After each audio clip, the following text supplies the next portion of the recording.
นี้ผมจะมายิงปืนแล้วแบบกระสุนเรืองแสงนะทุกคนไม่ใช่กระสุนสีขาวเท่านั้นนะแล้วก็นี่ครับแมสเตือนเสร็จเทียบเสร็จแล้วลองใส่กับปืนของเราปิดไฟครับ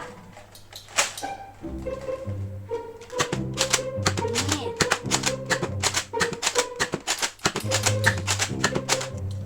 นี่ครับทุกคนก็คือกระสุนเรืองแสงของเรานะครับจากที่ลองไปก็ถือว่าใช้ได้เลยนะครับทุกคน